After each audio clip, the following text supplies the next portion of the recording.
I suppose, just to kick us off, because you've come from outside the sector, it's really good to have external speakers, actually, that perhaps are coming from a completely different perspective from us.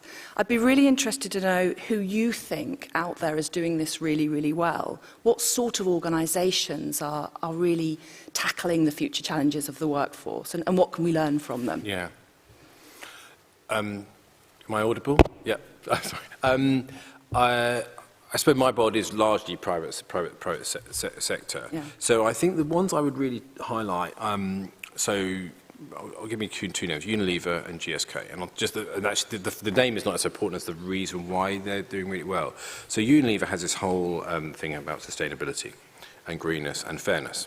And they have they call them fair wage principles, so they pay minimum wage in every country.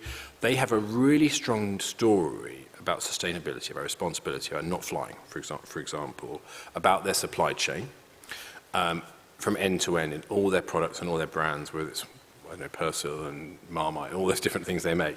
But the point is their connection. The story for them is about greenness and purpose. GSK, GlaxoSmithKline, talks about we're going more from traditional pharmaceuticals to more tech, and therefore we want their campaign is called Keep Growing. And the point is they're saying, we're going to evolve, you need to as well. And here are the tools you need. And they sort of tell people, accountant or project manager, here are the skills you need to acquire to stay relevant for your job. But that narrative has meant that in their wage bill, they also give people a pot of money to learn to have training.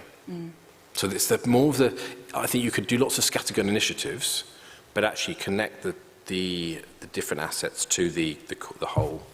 Yeah. So learning, in GSK's case learning, and Unilever's case purpose. We've got a few questions coming in, right, thick and fast, which is fantastic. Here's one really about, I suppose, how PwC are approaching the hybrid model of working. I know you were quite early, even before the pandemic, you were starting to explore different ways of working, different ways of using your offices even as client hubs rather than places where people go. So now that we've perhaps fast-tracked that, what are PwC doing that you think is of interest and that we could perhaps... So really, really interesting, because I think obviously some organisations going full flexibility is a really great asset and work from anywhere in the world. Although we have everyday flexibility as a policy, which is choose your hourly patterns, we have set in stone you're expected to spend 2 to 3 days, i.e. 50% of your year really, with either physically with clients or colleagues in a place. Now that place could be the local coffee shop for the day, but really is an office. So we've said flexibility, but we do expect that. We've mandated it because we believe that personal connection is so powerful for an organisation. And I like that because I live in central London in quite a small flat and I don't have to study. Mikhail got that. So it suits me to go to the office, but I recognise a lot of people, commuters, are not happy. They've saved a fortune, but we are saying come back and we'll see how it works. I think the productivity was starting to slip at home. People, it got boring. Yeah. Now, but the future is definitely going to be flexible in different ways, but with guardrails. I mean, one thing that we tackle with, I suppose, is that we've got quite a mixed workforce. So we have obviously patient-facing staff who can't do their jobs from home. No. And then we've got other staff that are non-patient-facing, back-office staff, etc. And I suppose I was interested to know what you think about being fair. Yeah. We're introducing these really flexible ways of working. How does that work for perhaps roles that can't be flexible? And how do you keep culturally the morale up and stop resentment creeping in? It's a massive issue because I've got organisations like water companies, right, who have engineers out in the field, but their contact centre people can stay at home and actually come back to work, but not you guys. You're going to work through. I don't know if I'm honest. I think the role is around. That's your role. Is out there. I think the way to what you must do is level the playing field and have to set some expectations for those people who can stay at home. So it's not all sweetness and light, and and I think there will be some incentives we'll see for those workforce who need to be, just to recognise you've had it hard, you're front line, you're essential workers. And those incentives don't have to be money, but they have to be some kind of recognition, recognising the value. If I was anything, I'd just say that the social interaction and the collaboration, those connections are real powerful tools. And I think if I was the other way, you put it the way, you're missing out if you're not for choosing to work at home. There's a question here about the working week. So what would be your view on supporting a shorter working week for those whose roles could be done in, say, 4 days? So personal view is, we tried it this summer actually. We said everyone could clock off at, on Friday afternoons. So Friday mornings were worked, but Friday afternoons were not. As long as you topped up your hours during the rest of the week. But it meant no one was working on Friday because they were taking holiday, etc. And it did impact client work. It was quite stressful for people who were, had to deliver it. So but maybe it's just the way it's going to go. If you can work, I mean, I think if the point is, I was preaching about flexibility, that must work for some people who want to work a slightly different way or work weekends and actually work Monday through Friday. I'm not saying that's going to be easy in terms of rostering and figuring it out, but I suspect that's the trend is going to be that way, more 4.5, 4. But maybe the answer is just be really super flexible. Choose what's right for you, as long as we can accommodate it and your team can, it works for everyone, rather than everyone go 4 days. That must, because some people might say, I want to do 6 days, but they'll be these hours. Sure. Changing tack slightly. Yeah. This is really to do with competition. Sometimes we are in competition with each other. I'm sure, yeah. And the NHS and other care providers for the same pool of staff. Yeah. So what is a sort of positive way to approach recruitment when there is that competition for the same group of professionals? Yeah. Hard. Because I think that's always going to be the case. And I think we all probably recognise some level of attrition is a good thing to keep things moving. But the investment, if you're investing in training, and then they leave to go elsewhere, to go to your competitor, that's not great. That's not that you're getting a return on investment. That's why things like the career pathways and helping people understand, and this is what you'll get if you stay with us, is quite powerful. I suppose my only tip there is, look, if you think of labour exchange, actually having an open door, a revolving door policy of people coming in and out and keeping connected in, that has to be part of the solution. But I would, if I was just talking to any employer, I'd say just do the best of what you've got, maximise the different assets and what's distinctive and differentiated about you. Of course you'll lose people, let them leave with grace and they'll come back. One of the themes that's been coming out really strongly, as you might not be surprised to hear, in the whole of the conference has been issues around diversity, inclusion, equity. What would be, I don't know, I suppose the top 3 things you might give us to improve things, and how could that help our on diversity generally? What would I do? Well,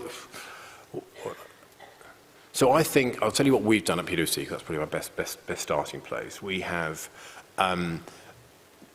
we took out unconscious bias in our recruitment process. So when people are interviewed at the first stage, you do not see their name, their CV, any details. It's just an assessment which is neutralised by this, how they apply the application process. That's powerful because it gives you a greater pool of talent. Otherwise, we might recruit in our own image. We have progression coaches for our staff minorities, as in they are given a bit of extra support if they want it. It's voluntary, to help navigate how to move up, because there wasn't enough role models and there wasn't enough ways understanding how you can carve a pathway through the organisation. And then we've really turbocharged our hiring at senior levels, the role modelling, to really make it. We've actually had to overemphasise it, not quotas, but really made a concerted push. And we've been recognised as for good contribution to diversity. We had a big campaign going. It's sometimes quite difficult for us to attract younger people into the sector, I suppose. How would you sort of rebrand hospice and palliative care to be attractive to perhaps school leavers and younger people entering the sector? So I think, well, what does a school leaver want, right? Nowadays, they want to clearly want money, but they also want to acquire skills. of the future. As I mentioned, that's probably part of it. They also want social interaction, right, and fun, and if you can create that dynamic, and they want to learn, they want to make an impact. So I think for me, it's actually, you've got all the jigsaw puzzle, pieces of the jigsaw puzzle. You need to connect them up. I would say, look, I think maybe there's a different way of thinking about it, which is actually those whether maybe they'll be graduate going to a neighbouring employer, but could you maintain a connection? So they can spend some time with you, right, Friday afternoons, learning, working, or in some way on a project. So you actually attract them in that way. So they're connected early on, not necessarily as employees. Because I think that's not easy, frankly. Right? Graduates will want to go to certain jobs in big cities, for example. But I do think there's some assets you have that you could tell a better story about. Thanks, Alistair.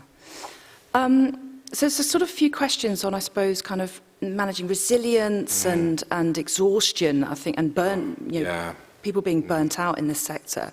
So the question here is how you suggest we performance manage or coach the workforce that's exhausted and burnt out, but believes they're doing everything right, though maybe missing some parts. So yeah, the first word, the problem is performance management as a word is a terrible word for, I think. So it needs to be called something else. I'll give an example of an organisation I've worked with, which has got rid of the concept of performance management and the ratings.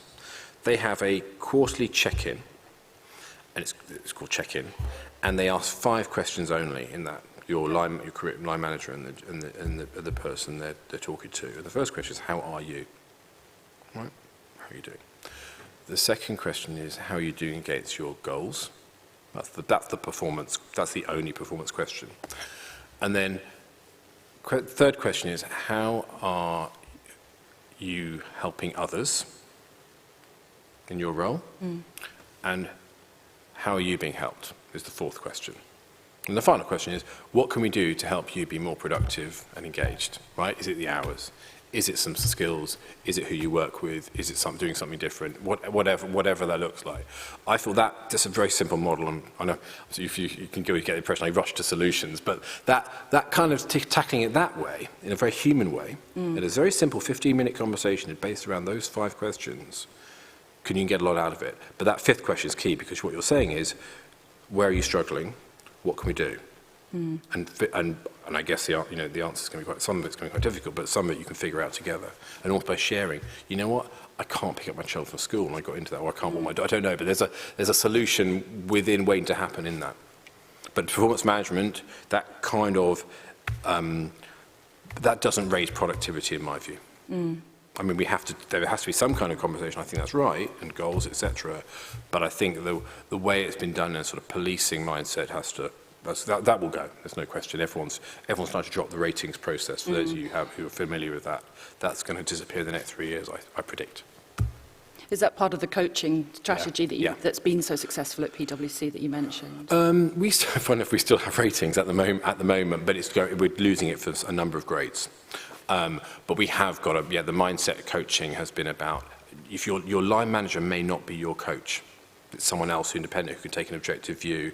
Our emphasis on how do you progress, what skills do you need, and where will you be most effective. And we've all been trained in asking, people who are doing that role are trained in asking better questions and being a bit more sympathetic and empathic. We've not got much time left, so I suppose I wanted to perhaps turn to the future a little bit. Yeah.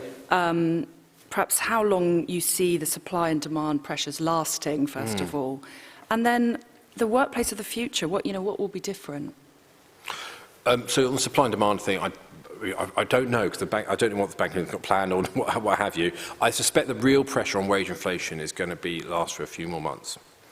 And then calm down next year as policy gets in order and things hopefully figure themselves out.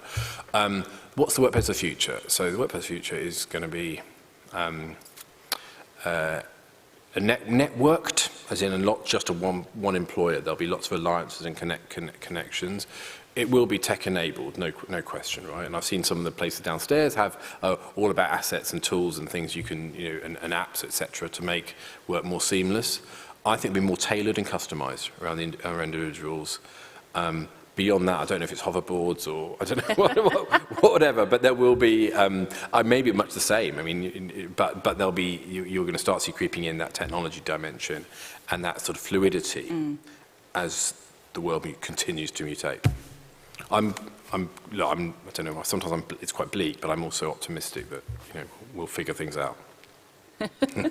And on that note, Alistair, thank you so much. That was really insightful. Yes, thank you.